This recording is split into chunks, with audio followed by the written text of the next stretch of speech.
அப்போஸ்தலர் நடபடிகள் 1ஆம் அதிகாரம் முதல் 11 வசனங்களை நாம் இன்னைக்கு தியானிக்க போகிறோம். அப்போஸ்தலர் நடபடிகள் 1 அதிகாரம். இந்த புஸ்தகத்தை நாம் சுருக்கமாக சொல்லுவோன்னு சொன்னால், இந்த புஸ்தகம் இல்லை அப்படின்னா அப்போஸ்தலனாகிய பவுல் திருச்சபைகளை எவ்வாறு நிறுவினார் அப்படிங்கிற ஒரு விளக்கம் நமக்கு என்ன செஞ்சிருக்காது, தெரிஞ்சிருக்காது. அப்போ பொதுவாக அப்போஸ்தலர் நடபடிகளை சுவிசேஷங்களுக்கும் நிருபங்களுக்கும் ஒரு இணைப்பு பாலம் அப்படிங்கிற மாதிரி சொல்லுவாங்க. இந்த புஸ்தகத்தை, அப்போஸ்தலர் நடபடிகள் புத்தகத்தை, இந்த சரித்திர புத்தகத்தை எழுதியவர் லூக்கா அப்படிங்கிறதான ஒரு வைத்தியர். அவர் யார்? மருத்துவர், டாக்டர். அவர் தான் இந்த புஸ்தகத்தை எழுதினார். அதாவது பைபிள்லேயே 2 புத்தகங்கள் தான் யூதர் அல்லாதவர் எழுதின புத்தகம். லூக்கா சுவிசேஷமும் அப்போஸ்தலர் நடபடிகளும் மட்டும்தான் ஒரு புறஜாதியான் எழுதின புத்தகம். மற்ற எல்லாமே எபிரேயர்கள் அல்லது யூதர்கள் தான் என்ன செஞ்சுருக்கிறாங்க, எழுதியிருக்கிறாங்க. இப்போ நீங்கள் லூக்கா சுவிசேஷத்தையும் அப்போஸ்தலர் நடபடிகளையும் ஒன்றா இணைச்சிங்கன்னு சொன்னால், புதிய ஏற்பாட்டில் 4 ஒரு பங்கு இருக்குது. புதிய ஏற்பாட்டில் இருக்கிற 27 புத்தகத்தில் 4 ஒரு பங்கு லூக்கா சுவிசேஷமும் அப்போஸ்தலர் நடபடிகளும் சேர்த்தா அந்த அளவுக்கு என்ன செய்யும், வரும். லூக்கா இந்த நடபடிகள் புத்தகத்தை எழுதும் பொழுது திருச்சபை எவ்வாறு துவங்கியது, இல்லை என்றால் இயேசு கிறிஸ்து அவருடைய வாழ்வின் வழியாக, போதனையின் வழியாக தம்மோடு கூட இருக்கும்படியாய் தெரிந்து கொண்ட அப்போஸ்தலர்கள் மூலமாக எப்படி இயேசுவின் நற்செய்தி எருசலேம் துவங்கி உலகம் முடிவு வரைக்கும், பூமியின் எல்லை பரியந்தம் கடந்து போகிறதற்கு ஆரம்ப காலகட்டங்களில் என்ன மாதிரியான தாக்கத்தை ஏற்படுத்தியது அப்படிங்கிறத அவர் என்ன செய்கிறாரு, பேசுகிறார். இப்போ அப்போஸ்தலருடைய நடபடிகள் சொல்றதுனால அப்போஸ்தலர் எல்லோரும் எப்படி ஊழியத்தை செஞ்சாங்கன்னு சொல்லியிருக்கிறாரான்னு கேட்டால் இல்லை. 12 அப்போஸ்தலர் இருக்கிறாங்க. ஆனால் நாம் அங்கே பார்க்கும் பொழுது பேதுருடைய பெயரும் யோவானுடைய பெயரும் பிரசித்தமாக சொல்லப்பட்டிருக்கிறது. ஒரு பகுதியில் நடபடிகளின் பின்பகுதியில் 13ஆம் அதிகாரத்திலிருந்து 28ஆம் அதிகாரம் வரைக்கும் பார்த்தீங்கன்னா பவுலுடைய பெயர் பிரசித்தமாக சொல்லப்பட்டிருக்கிறது. அப்போ மற்ற அப்போஸ்தலர்கள், யாக்கோபுங்கிற ஒரு அப்போஸ்தலன் சிரசேதம் செய்து கொலை செய்யப்படுகிறார். வேற அப்போஸ்தலர்கள், அவங்களுடைய சம்பவம் எங்கே என்ன செய்யப்படலை, சொல்லப்படலை. இப்போ பவுலுடைய ஊழியம், பர்னபாவுடைய ஊழியம், இப்படி ஒரு சிலருடைய ஊழியங்கள் சொல்லப்பட்டிருக்கு. அதனால ஆதி திருச்சபையினுடைய ஒரு முழுமையான வரலாறு இதுன்னு நம்ம என்ன செய்ய முடியாது, சொல்ல முடியாது. ஆவியானவர் இன்று வரைக்கும் இருக்கக்கூடிய சபைக்கு முன்மாதிரியாக என்ன எழுத வேண்டும் என்று சித்தம் கொண்டாரோ அவைகளை லூக்கா மூலமாக என்ன செஞ்சிருக்கிறார், எழுதி வைத்திருக்கிறார். இந்த லூக்கா பவுலோடு கூட பின் நாட்களில் ஊழியத்தில் பிரயாணம் பண்ணினவர் அப்படிங்கிறதை நம்ம என்ன செய்ய முடியும், பார்க்க முடிகிறது. சரி, இன்னைக்கு நாம் என்ன செய்ய போகிறோம்னு சொன்னால், முதல் 11 வசனங்களை கவனத்தில் எடுக்க போகிறோம். இது ஒரு பெரிய பகுதி தான். ஆனால் நான் சுருக்கமாக இதை உங்களுக்கு சொல்லி கடந்து போக வேண்டும் என்று விரும்புகிறேன். இதில் நாம் அந்த வசனங்களை சீக்கிரமாக வாசித்துட்டு நம்ம அதை ஒவ்வொன்றா நம்ம சொல்லுகிறதுக்கு முயற்சி செய்வோம். தெயோப்பிலுவே, இயேசுவானவர் தாம் தெரிந்து கொண்ட அப்போஸ்தலருக்கு பரிசுத்த ஆவியினாலே கட்டளையிட்ட பின்பு அவர் எடுத்துக்கொள்ளப்பட்ட நாள் வரைக்கும் செய்யவும் உபதேசிக்கவும் தொடங்கின எல்லாவற்றையும் குறித்து முதலாம் பிரபந்தத்தை உண்டு பண்ணினேன். அவர் பாடுபட்ட பின்பு 40 நாள் அளவும் அப்போஸ்தலருக்கு தரிசனமாகி தேவனுடைய ராஜ்யத்துக்குரியவைகளை அவர்களுடனே பேசி அநேகம் தெளிவான திருஷ்டாந்தங்களினாலே அவர்களுக்கு தம்மை உயிரோடு இருக்கிறவராக காண்பித்தார். அன்றியும் அவர் அவர்களுடனே கூடி வந்திருக்கும் போது அவர்களை நோக்கி, யோவான் ஜலத்தினாலே ஞானஸ்நானம் கொடுத்தான், நீங்கள் சில நாளுக்குள்ளே பரிசுத்த ஆவியினாலே ஞானஸ்நானம் பெறுவீர்கள். ஆகையால் நீங்கள் எருசலேமில் விட்டு போகாமல் என்னிடத்தில் கேள்விப்பட்ட பிதாவின் வாக்குத்தத்தம் நிறைவேற காத்திருங்கள் என்று கட்டளையிட்டார். அப்பொழுது கூடி வந்திருந்தவர்கள் அவரை நோக்கி, ஆண்டவரே, இக்காலத்திலா ராஜ்யத்தை இஸ்ரவேலுக்கு திரும்ப கொடுப்பீர் என்று கேட்டார்கள். அதற்கு அவர், பிதாவானவர் தம்முடைய ஆதீனத்திலே வைத்திருக்கிற காலங்களையும் வேளைகளையும் அறிகிறது உங்களுக்கு அடுத்ததல்ல. பரிசுத்த ஆவி உங்களிடத்தில் வரும்போது நீங்கள் பலன் அடைந்து எருசலேமிலும் யூதேயா முழுவதிலும் சமாரியாவிலும் பூமியின் கடைசி பரியந்தமும் எனக்கு சாட்சிகளாய் இருப்பீர்கள் என்றார். இவைகளை அவர் சொன்ன பின்பு அவர்கள் பார்த்து கொண்டிருக்கையில் உயர எடுத்துக்கொள்ளப்பட்டார். அவர்கள் கண்களுக்கு மறைவாக ஒரு மேகம் அவரை எடுத்துக்கொண்டது. அவர் போகிற போது அவர்கள் வானத்தை அண்ணாந்து பார்த்து கொண்டிருக்கையில் இதோ வெண்மையான வஸ்திரம் தரித்தவர்கள் 2 பேர் அவர்கள் அருகே நின்று, கலிலேயராகிய மனுஷரே, நீங்கள் ஏன் வானத்தை அண்ணாந்து பார்த்து நிற்கிறீர்கள்? உங்களிடத்தினின்று வானத்துக்கு எடுத்துக்கொள்ளப்பட்ட இந்த இயேசுவானவர் எப்படி உங்கள் கண்களுக்கு முன்பாக வானத்துக்கு எழுந்தருளி போனாரோ அப்படியே மறுபடியும் வருவார் என்றார்கள். இயேசு கிறிஸ்து மரித்து அடக்கம் பண்ணப்பட்டு உயிர் செழுந்து தம்முடைய சீஷரோடு கூட 40 நாட்கள் அவர் சம்பாஷித்து கொண்டு வந்தார் என்கிற குறிப்பை நாம் இங்க பார்க்கிறோம். நாம வாசிச்ச இந்த பகுதி 3 முக்கியமான விஷயங்களை நமக்கு சொல்லுது. 3 வசனங்களில் என்னவெல்லாம் சொல்லப்பட்டிருக்கிறது அப்படிங்கிறத நீங்க கவனிச்சீங்கன்னா, இயேசுவானவர் தெரிந்து கொண்ட அப்போஸ்தலர்கள் அவர்களுக்கு பரிசுத்த ஆவியினாலே என்ன செஞ்சாராம்? கட்டளையிட்டார். இது நம்ம பின்னால் அடுத்த பகுதியிலே சொல்லுவோம். ஆனால் 2வது வசனத்தில் சொல்லி இருக்கிற காரியம் முக்கியமான விஷயம். அவர் எடுத்துக்கொள்ளப்பட்ட நாள் வரைக்கும். அப்படின்னா என்னது? அவர் பரமேறி போன நாள் வரைக்கும், இல்லையா? இயேசு கிறிஸ்துவின் பரமேறுதல். அப்புறம் 3வது வசனத்தில் அவர் பாடுபட்ட பின்பு. எப்படி? பாடுபட்ட பின்பு. அதுக்கப்புறம் சொல்லியிருக்கிற 40 நாள் அளவும் அப்போஸ்தலருக்கு தரிசனமாகி தேவனுடைய ராஜ்யத்துக்கு உரியவைகளை அவர்களுடனே பேசி. இந்த 3 வசனமும் நமக்கு என்னதை சொல்லுது அப்படின்னு கேட்டா, ஒரு செய்தியை நமக்கு தருகிறது. என்ன செய்தி அப்படின்னா, இயேசு கிறிஸ்துவின் வாழ்வு, இயேசு கிறிஸ்துவின் மரணம், இயேசு கிறிஸ்துவின் உயிர்த்தெழுதல், இயேசு கிறிஸ்துவின் பரமேறி போகுதல். இதுதான் செய்தி. இயேசுவின் செய்தி தான் உலகத்திற்கான நற்செய்தி. மனிதனை மீட்கும்படியாக இயேசு வந்தார். மனுக்குலத்தின் மீட்பிற்காக இயேசு வந்தார். பாவிகளை ரட்சிக்க கிறிஸ்து இயேசு உலகத்தில் வந்தார். இதுதான் செய்தி. இந்த செய்தியை இந்த அப்போஸ்தலர்கள், இயேசுவால் தெரிந்து கொள்ளப்பட்ட அப்போஸ்தலர்கள் உலகமெங்கும் அறிவிக்க வேண்டும். நற்செய்தி என்பது என்ன? இயேசுவை பற்றிய செய்தி தான் நற்செய்தி. எல்லாரும் சொல்லுங்க, எது நற்செய்தி? இயேசுவை பற்றின செய்தி தான் நற்செய்தி.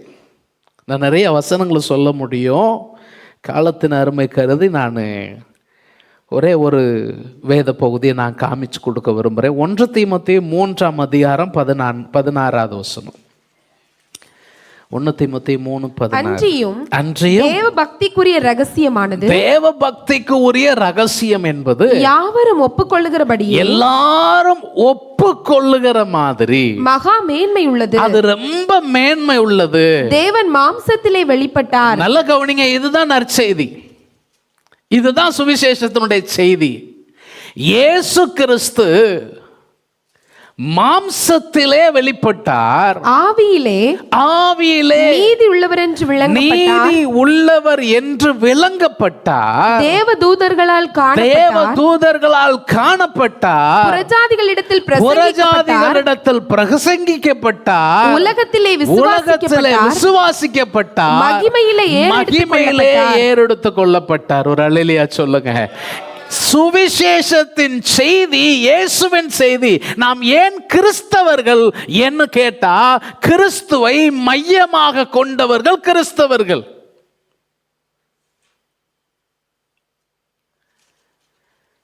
நற்செய்தியின் நடுநாயகமாக இருக்கிறது இயேசு கிறிஸ்து. இயேசு கிறிஸ்து இல்லாத கிறிஸ்தவம் கிறிஸ்தவமே அல்ல. இயேசுவை முதன்மைப்படுத்தாத வாழ்வு கிறிஸ்தவ வாழ்வு அல்ல. இயேசுவின் செய்தியை முதன்மைப்படுத்தாத எந்த வாழ்வும் முழுமையாய் நற்செய்தியை அனுபவிக்கிறதில்லை.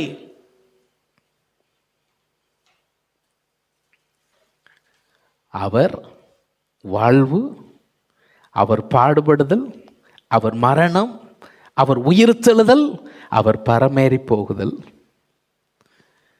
இதுதான் மனுக்குலத்திற்கான செய்தி. இயேசு இதை செய்ததற்கு காரணம் என்ன அப்படின்னா, இயேசுவின் பிறப்பின் போது சொல்லப்பட்ட செய்தி. இவர் மனுக்குலத்தின் பாவத்தை நீக்கி சுத்திகரிப்பார், தம்முடைய ஜனத்தின் பாவத்தை நீக்கி அவர்களை மீட்டுக் கொள்ளுவார். சகரியா என்கிறதான அந்த ஆசாரியன், யோவான் ஸ்நானகன் பிறந்ததுக்கு அப்புறம் அவனுக்கு வாய் திறக்கப்படுகிறது. அவன் நாவுகள் கட்டு அவிழ்க்கப்பட்டவனாய் அவன் ஆண்டவரை உயர்த்தி பாடும்போது சொல்றான், நம்மை சந்திக்கும்படியான அருணோதயம் வந்திருக்கிறது. இந்த பொது மொழிபெயர்ப்பில் அதை சொல்லியிருக்கிறாங்க, நம்மை தேடி ஒரு விடியல் வந்திருக்கிறது. நம்மை மீட்பதற்கான விடியல் அது. எது? இயேசுவின் வாழ்வு. பிரியமான கர்த்தருடைய பிள்ளையே, இன்றைக்கு நீங்களும் நானும் இயேசுவின் நாமத்தை சொல்லுவதற்கு காரணம், அவர் எனக்காக 2000 ஆண்டுகளுக்கு முன்பதாக இந்த பூமியில வந்து தன்னை அர்ப்பணித்தது தான். அந்த இயேசு கிறிஸ்துவனுடைய மீட்பு அன்றைக்கு மாத்திரமல்ல, இன்றைக்கும், இனி இந்த பூமி உள்ள காலம் அளவும் மனுக்குலம் மீட்கப்படுவதற்கு இயேசுவின் செய்தி ஒன்றுதான் மெய்யான நற்செய்தி. அல்லேலூயா. சரி, இது பகுதி. இப்போ இந்த நற்செய்தியில் ஒரு வார்த்தை வருது பாருங்க, தேவனுடைய ராஜ்யத்திற்கு உரியவைகளை பிரசங்கித்து.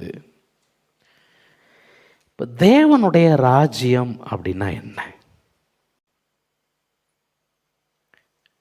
இயேசு கிறிஸ்து சுவிசேஷம் எங்கிலும் அதை தான் பேசியிருக்கிறார். இங்கேயும் தேவனுடைய ராஜ்யத்தை குறித்து சொல்லி இருக்கிறது. இப்போ தேவனுடைய ராஜ்யம் அப்படிங்கிறது என்னன்னா,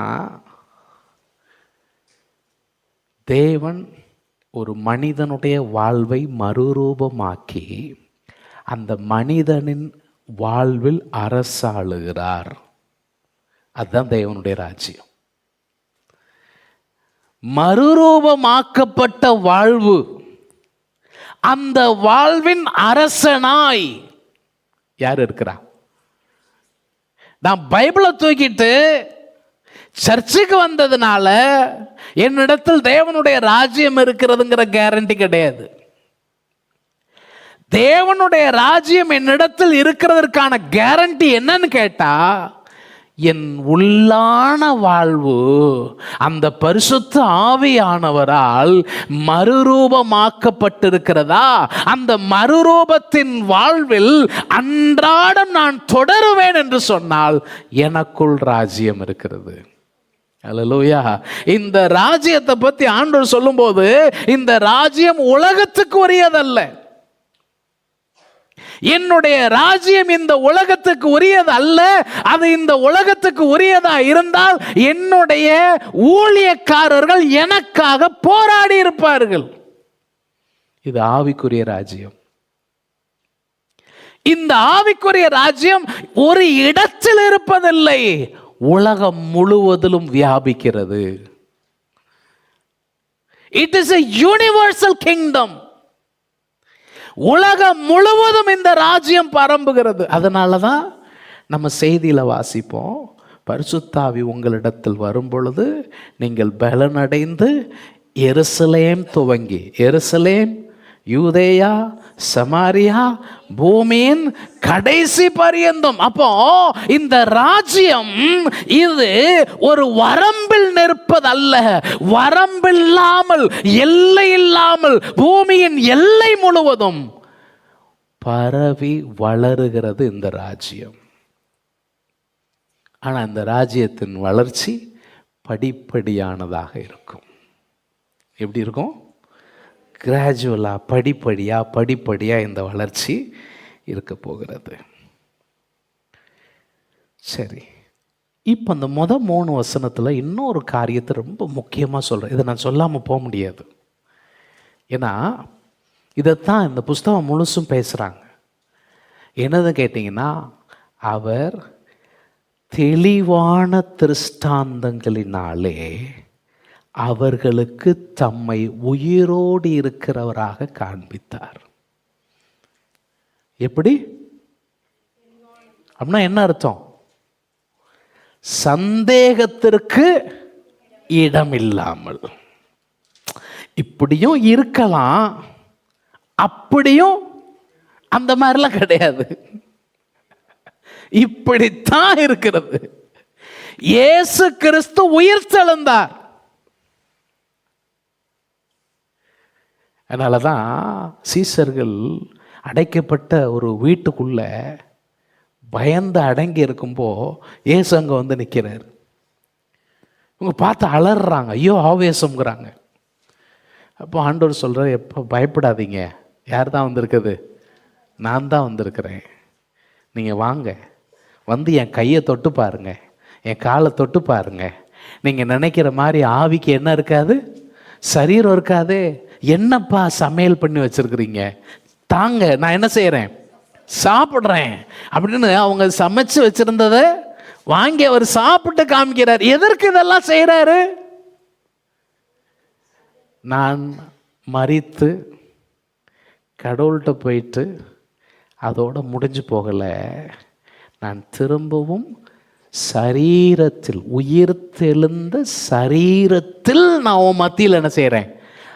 ஆவியா இல்லை. சில நேரத்தில் நமக்கு ரொம்ப விருப்பமானவங்க, பிரியமானவங்க மரிச்சிட்டா நம்ம நிறைய நேரம் சொல்லுவோம், நம்ம அவங்க மரித்த மாதிரியே எனக்கு என்ன செய்யலை தெரியல, என் கூடவே இருக்க மாதிரி தான் எனக்கு என்ன செய்யுது இருக்கு அப்படிங்கிறது சொல்லுவாங்க. சில நேரங்களில் அந்த அந்த கிரீஃப், அந்த சோகத்தை அவங்க அனுபவித்து கொண்டிருக்கிற நேரத்தில் அவங்களே இவங்கள்ட்ட வந்து பேசுன மாதிரி எல்லாம் காட்சிகள் என்ன செய்வாங்க? காண்பார்கள், சொப்பனங்களை காண்பாங்க, இதெல்லாம் நடக்கும். ஆனால் வேதாகமும் தெளிவாக ஒரு காரியத்தை, இது ஒரு சரித்திர நிகழ்வு. இந்த உலகத்தில் மரித்து 3ஆம் நாளில் உயிர் தெழுந்த எந்த மனுஷனும் கிடையாது. இந்த உலகத்தில் ஒரே ஒரு சரித்திர புருஷன்தான் மரணத்தை கண்டு அடக்கம் பண்ணப்பட்டு உயிரோடு எழும்பினவர். அவர் நம் இரட்சகராகிய இயேசு கிறிஸ்து. அதனாலதான் அவர் சொல்றாரு, மரித்தேன் ஆனாலும் சதா காலங்களிலும் உயிரோடு இருக்கிறேன், மரணத்திற்கும் ஜீவனுக்கும் உரிய திறவுகோள்களை உடையவராக இருக்கிறேன். தெளிவான திருஷ்டாந்தம் என்னன்னு? அவர் தம்மை உயிரோடு இருக்கிறவராக காண்பித்தார். சரி, இதுதான் செய்தி. இது அப்போஸ்தலர் மாத்திரமல்ல, நமக்கும் இதுதான் செய்தி. இயேசு உயிரோடு இருக்கிறார் என்கிற சாட்சிக்காக தான் உயிரை கொடுக்கிறதற்கு அப்போஸ்தலர்கள் ஆயத்தமாக இருந்தாங்க.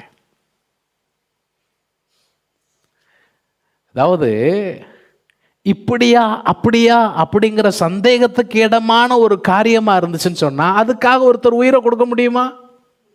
முடியாது. அப்ப அதனாலதான் ஆண்டவர் துவக்கத்திலே அவங்களுக்கு தெளிவான திருஷ்டாந்தத்தை கொடுக்கிறார், தெளிவுபடுத்துகிறார். இதைத்தான் அவர் லூக்கா 1:1 முதல் 4 குறிச்சுக்கோங்க, இப்போ வாசிக்க வேண்டாம். நாம் நிச்சயமாய் நம்புகிற சங்கதிகளை உனக்கு நான் உறுதிப்படுத்தும்படி ஒழுங்காய் நான் எழுதுவது எனக்கு நலமாய் கண்டது அப்படின்னு சொல்றார். இது அரைகுறை நம்பிக்கை அல்ல, நிச்சயமான நம்பிக்கை. இயேசுதான் என் ரட்சகர், இயேசு என் வாழ்க்கையை மாற்றி இருக்கிறார், இந்த பூமியில் நான் இயேசுவுக்காக வாழுவேன், இந்த பூமியில் இருக்கிற மற்றவர்களுக்கும் இயேசுவின் அன்பை அறிவிப்பேன். இந்த அன்பின் செய்தி என்னை மாற்றியது மட்டுமல்லாமல் என்னை சுற்றி இருக்கிற மக்களுடைய வாழ்விலும் மறுரூபத்தை, தாக்கத்தை ஏற்படுத்த வேண்டும் என்பது அரைகுறை செய்தி அல்ல, முழு நிச்சயமான நம்பிக்கையின் செய்தி. இயேசு என்னை மாற்றியிருப்பார் என்று சொன்னால் உங்களையும் அவர் மாற்ற வல்லவர். இயேசு கிறிஸ்துவால் எந்த மனிதனுடைய வாழ்வையும் மாற்ற முடியும். உலகத்திலே வந்து எந்த மனுஷனையும் பிரகாசிப்பிக்கிற மெய்யான ஒளி அந்த இயேசு கிறிஸ்து. இது முதல் காரியம். ரெண்டாவது காரியம், இப்போ முதல்ல சொன்னோம் செய்தி. செய்தி என்னது? இயேசு தான் செய்தி. ராமன் சொல்லுங்க, செய்தி இயேசு தான். இப்போ அடுத்து இயேசு சொல்றாரு, இந்த செய்தியை நீ ஓம் பலத்தில் போய் சொல்லக்கூடாது, இந்த செய்தியை நான் அனுப்புகிற பலத்தின்படி செய்யணும், இல்லையா? அப்ப இந்த செய்திக்கு அவர் ஒரு பலப்படுத்தலை, ஒரு அதிகாரப்படுத்தலை அவரே கொடுக்கிறார். ரெண்டாவது செய்தி என்னன்னா, சொல்றார், நீங்க சீக்கிரத்தில் பரிசுத்த ஆவியினாலே ஞானஸ்நானம் பெறுவீர்கள், நீங்க எருசலேமை விட்டு போகக்கூடாது, நீங்க காத்திருக்கணும். எதற்காக காத்திருக்கணும்? என்னிடத்தில் கேள்விப்பட்ட பிதாவின் வாக்குத்தத்தம் நிறைவேற காத்திருக்கணும். பிதாவின் வாக்குத்தத்தம்னா என்னது? என்கிட்ட கேள்விப்பட்ட பிதாவின் வாக்குத்தத்தம்னா என்னது? இயேசு சொன்னார், அவர்களோடு இருக்கும்போது கடைசி வாரத்தில் பேஷன் வீக்னு சொல்லுவாங்க, அந்த பாடுகள், அவர் பாடுபட்ட அந்த வாரத்தில் அவர் சொல்கிறாரு, நான் போகிறது நல்லது. எப்படி? நான் போகிறது நல்லது, நான் போவேனே ஆகில் தேற்றரவாளனை அவர் உங்களுக்கு என்ன செய்வார்? அனுப்புவார். இந்த தேற்றரவாளன் எப்படிப்பட்டவர்? சத்திய ஆவியானவர். இந்த சத்திய ஆவியானவர் உங்க கூடவே எப்பவும் இருப்பார். ஆவியானவர் எப்பெல்லாம் இருப்பாரு? எப்பவும். அவர் பாஸ்டர் கூட மட்டும் இருக்கிறவர் கிடையாது, அவர் விசுவாசிக்கிற ஒவ்வொருவரோடும் கூட இன்றும் என்றும் உள்ள சதா காலங்களிலும் நீங்க இந்த பூமியில உங்க மூச்சு, கடைசி மூச்சு விடுகிற வரைக்கும் உங்க எல்லார் கூடயும் அந்த ஆவியானவர் இருக்கிறார். அல்லேலூயா. நம்ம மூச்சு விட்டுட்டு அவர் சன்னிதானத்தில் போயிடுவோம், அங்கேயும் அந்த ஆவியானவருடைய பிரசன்னம் இருக்குது. அப்போ அதைத்தான் சொல்றாரு, நான் போறது நல்லது. ஏன் நல்லதுன்னு கேட்டா, நீ ஏதோ பிசிக்கலா ஒரு ஜீசஸ உனக்கு முன்னால ஒரு உருவமா நீ பார்க்க வேண்டியதில்ல, உனக்குள்ளேயே என்னுடைய ஆவியானவர் குடிகொண்டிருந்து உன்னை பலப்படுத்துவார். இது பிதாவின் வாக்குத்தத்தம். இப்போ நீங்க வசனத்துல பரிசுத்த ஆவியினாலே கட்டளையிட்ட அந்த வார்த்தையை கவனிச்சு பாருங்க. அப்போ இயேசு என்ன சொல்ல வாராருன்னு கேட்டா, எப்பா நான் இந்த 3.5 ஆண்டு கால ஊழியத்தை பரிசுத்த ஆவியானுடைய பலம் கொண்டு செய்தது போல நீயும் இந்த ஊழியத்தை, எனக்கு சாட்சியா இருக்கக்கூடிய ஊழியத்தை பரிசுத்த ஆவியாருடைய துணை பலம் கொண்டுதான் செய்ய வேண்டும். அதான் அவர் சொல்றார். சீசர்களுக்கு ஒரு இடைமறிப்பு. அவர் முக்கியமான விஷயத்தை பேசிட்டு இருக்கிறாரு. ஆவியானவர் இந்த சாட்சியை நீங்கள் அறிவிக்க உங்களை பலப்படுத்துவார்னு சொல்ல வர்றார். அதைத்தான் பிதாவின் வாக்குத்தத்தம் சொல்றாரு. ஆனா சீசர்களுக்கு ஒரு கேள்வி. என்ன கேள்வினா, ஆண்டவரே இந்த காலத்திலா ராஜ்யத்தை இஸ்ரவேலுக்கு திரும்ப கொடுப்பீர்? இஸ்ரவேல் ரோமருடைய அடிமையில் இருக்கிறாங்க, அடிமைத்தனத்தில் இருக்கிறாங்க. அப்போ அவங்க கேள்வி கேட்காங்க, ஆண்டவரே ராஜ்யத்தை நீர் திரும்ப இஸ்ரவேலுக்கு கொடுத்துருவீரா? இது நல்ல கேள்வியா கெட்ட கேள்வியா?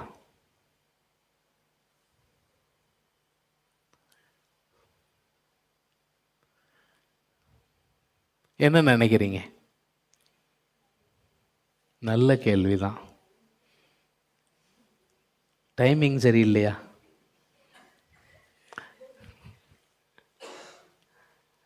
இவரு வேற ஒன்ன சொல்லிட்டு இருக்கிறார்.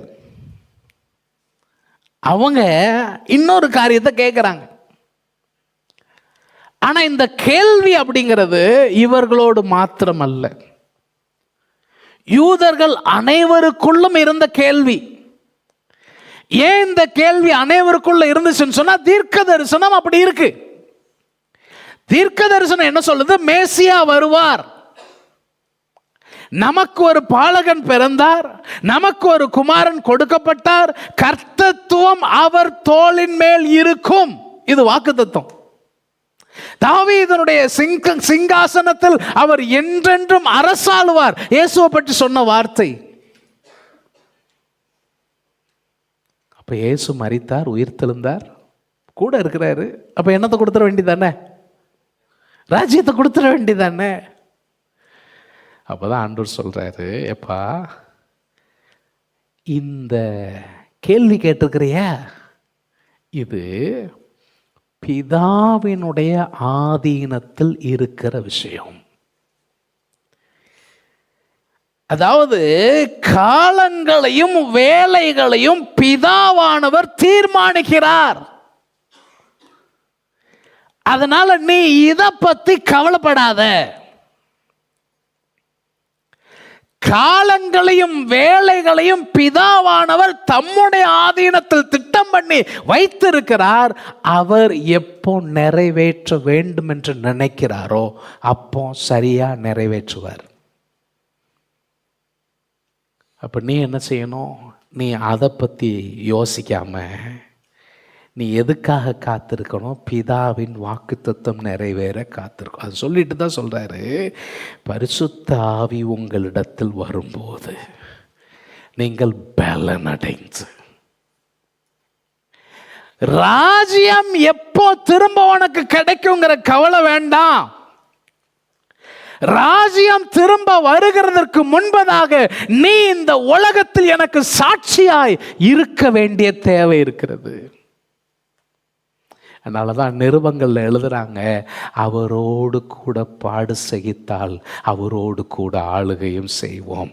ஆளுகை செய்வதற்கு முன்பதாக இந்த பூமியில அவருக்காக பாடு சகிக்க வேண்டிய தேவை, அவருக்காக ஓட வேண்டிய தேவை, அவருக்காக சாட்சியாய் வாழ வேண்டிய தேவை உங்களுக்கும் எனக்கும் இருக்கிறது.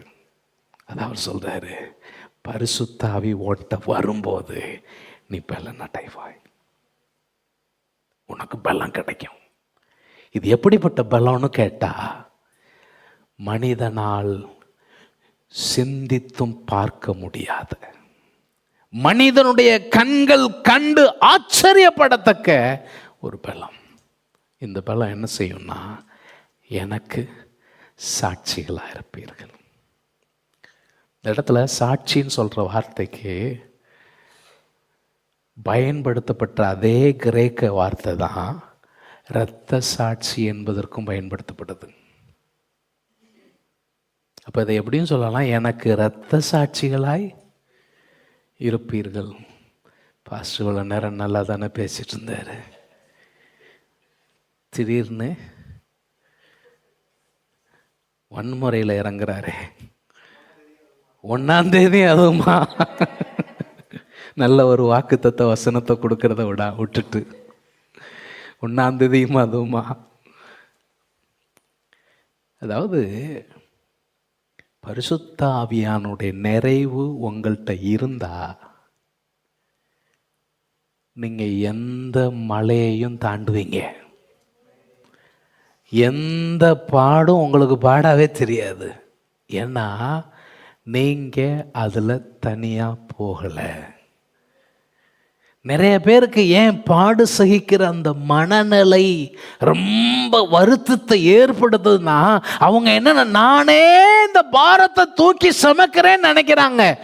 இல்லை, தாவீது கூட சேர்ந்து சொல்லணும், உம்மாலே ஒரு சேனைக்குள் பாய்வேன், உம்மாலே ஒரு மதிலை தாண்டுவேன், அவர் என் விரல்களை யுத்தத்திற்கு பழக்க வைக்கிறார். இதெல்லாம் எப்படி நடக்கும்னு கேட்டா, உனக்குள்ள இருக்கிற ஆவியானவர். ஆவியானவர் சும்மா நேர போக்குக்காக உனக்குள்ள இல்லை, உன்னை மாற்றுகிறதற்காக, உன்னை மறுரூபமாக்குறதுக்காக, உன்னை பலப்படுத்துகிறதற்காக அவர் இருக்கிறார். ஏதோ ஊழியம் செய்கிறவர்களுக்கு மாத்திரம் அவர் பிரைவேட் ப்ராப்பர்ட்டியா கொடுக்கப்பட்டவர் அல்ல. இந்த வாழ்க்கையில் நீங்கள் செய்யக்கூடிய உங்கள் ஒவ்வொரு பொறுப்புகளில், கடமைகளில் அவரை நீங்கள் மகிமைப்படுத்துகிறதற்கு இவர் உங்க கூட இருந்து அவருடைய சாட்சியாய் வாழும்படியாய் உங்களை மாற்றுகிறதற்கு வல்லவராக இருக்கிறார். சரி, இப்போ இந்த சாட்சி, இந்த 8வது வசனம் தான் இந்த புஸ்தகத்துக்கே ஒரு அவுட்லைன் மாதிரி. முதல்ல எருசலேமில் இவங்க சுவிசேஷத்தை அறிவித்தாங்க. எருசலேம்லேருந்து யூதயாவுக்கு சுவிசேஷம் போச்சு, அங்கேருந்து சமாரியாவுக்கு சுவிசேஷம் போச்சு, அங்கேருந்து பூமியின் கடைசி பரியந்தம் புறஜாதிகள் மத்தியில் சுவிசேஷம் கடந்து போனது. அதை அங்கே பேசியிருக்கிறோம். ஓகே, அடுத்த பாயிண்ட் நம்ம பேசி முடிச்சிடலாம். இயேசு இதை சொன்னதுக்கப்புறம்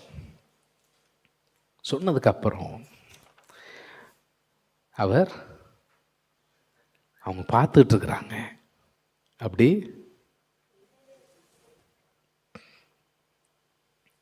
இயேசு கிறிஸ்து சிலுவையில் தொங்கும்போது எத்தனை பேர் பார்த்துட்டு இருந்தாங்க? சீசர்கள் எத்தனை பேர் பார்த்துட்டு இருந்தாங்க? ஒருத்தர் தான் பார்த்தாங்க. சகரியால சொன்ன பாருங்க, மேய்ப்பனை வெட்டுவேன், ஆடுகள் எல்லாம் செதறி ஓடிட்டாங்க, ஒருத்தன் தான் நின்று பார்த்தான். இப்போ இயேசு பரமேறி போகும்போ ஒருத்தனை தவிர மற்ற எல்லாரும் இருந்தாங்க. மற்ற எல்லாம் இருந்து பார்த்துட்டு இருந்தாங்க. எல்லோருடைய கண்கள் காண அவர் அப்படி என்ன செய்கிறாரு? யோசித்து பாருங்களேன், நம்ம கூட ஒருத்தர் பேசிகிட்டே இருக்கிறாரு. பேசிகிட்டே இருக்கிறவர் நம்ம கண்ணு காண இப்படி மேலே போயிட்டே இருந்தா நம்ம என்ன செய்வோம்? சொல்லுங்களேன் சும்மா. ஒன்று பயம், அப்புறம்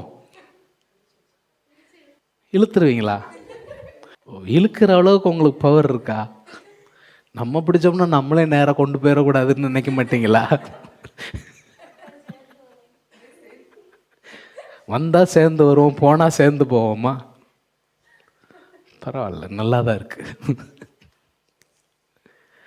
எலிசாவிடத்தில் எலியா கேட்குறாரு, உனக்கு என்ன வேணும்? அவர் சொல்கிறார், உம்முடைய வரத்தை எனக்கு ரெட்டிப்பாக எனக்கு தரணும். எலியா சொல்ல, எப்பா ரொம்ப கஷ்டமான விஷயத்த கேட்டிருக்கப்பா. நான் ஒன்று சொல்கிறேன், என்ன ஆண்டவர் எடுத்துக்கொள்ளுவார். என்னை எடுத்துக்கொள்ளுகிற நேரத்தில் நீ என்னை பார்த்தனா உனக்கு கிடைக்கும், பார்க்கலனா. எலியா ரொம்ப கடினமான மனுஷன், அவ்வளோ தயாத குணம்லாம் அவருக்கு கிடையாது, ரொம்ப முரட்டா சாமி. கண்டிஷன் போட்டார். இவனும் போயிட்டே இருக்கான். திடீர்னு அது நடக்குது. பரத்திலிருந்து ஒரு ரதம் வந்தவர் கொண்டு போயிடுச்சு. அன்னைக்கு அவங்களுக்கு தெரிய வேண்டியது ரதம் தான். இன்னைக்கு ஒரு வேளை ஸ்பேஸ் ஷிப் எது வருமானு நமக்கு தெரியல இல்லையா? நம்ம அப்டேட் ஆயிருக்கோம்ல. வந்து அப்படி என்ன செஞ்சது? ஆனால் இங்கே சீஷர்களுடைய கண்கள் காண ஒரே மேலே போகிறாரு. உங்களுக்கு என்ன பயம்னா, ஏன்னா பார்த்துட்டாங்க. அவர் கரெக்டாக மூடி இருக்கிற அறைக்குள்ளே வந்து நிற்காரு. கதவு பூட்டியிருக்கு, ஜன்னல் பூட்டியிருக்கு, எல்லாம் பூட்டியிருக்கு, உள்ளே வந்து நிற்காரு. அப்போ அவரால் என்ன செய்யவும் முடியும்? ஏறி போகவும் முடியும். அப்படி பார்த்து, ஏன்னா எம்மா ஒரு சீஷர்கள் அப்பத்தை பிட்டு ஏசு பிட்ட உடனே அவங்க கண்கள் திறக்கப்பட்டுச்சு. திறக்கப்பட்ட உடனே ஐயரே அப்படின்னு இருப்பாங்க. அவர் சுயங்கன்னு மறைஞ்சிட்டாரு.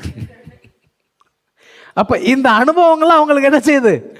இருக்கு. அதனால இப்ப என்ன நடக்குன்னா, நான் என்ன சொல்லுவீங்கன்னு எதிர்பார்த்தேன்னா, அது மேலே போகும்போது மேலே அப்படி பார்த்துட்டே இருப்பாங்கன்னு சொல்லுவீங்கன்னு எதிர்பார்த்தேன்.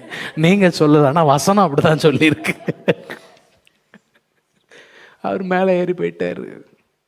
எது வரைக்கும் பார்த்துருக்காங்கன்னா, சில நேரம் நம்ம சின்ன பிள்ளையில இருக்கும்போ இந்த வீட்டில் இந்த மேலே வந்து பிளேட்டு பறந்துச்சுன்னா என்ன செய்வோம்? வீட்டில் இருக்கிற பிளேட் இல்லை, ஃப்ளைட்டு பறக்கிறத சத்தம் கேட்கும். பார்த்து எது வரைக்கும் பார்ப்போம்? எவ்வளோ தூரம் போகுதோ அது வரைக்கும் நம்ம என்ன செய்யலாம்? பார்க்க முடிகிற அளவுக்கு பார்ப்போம். இவங்களும் அதான் செஞ்சாங்க. ஒரு மேகம் அவரை மூடிருச்சு. ஆனால் இவங்க கழுத்து இப்படி நின்றுட்டு, என்னடா அது, 40 நாள் நல்லா தானே போயிட்டு இருந்துச்சு. இப்போ அங்கேருந்து 2 பேர் கீழே இறங்குறாங்க. இறங்கி வந்து சொல்கிறாங்க, கலிலேயராகிய மனுஷரே,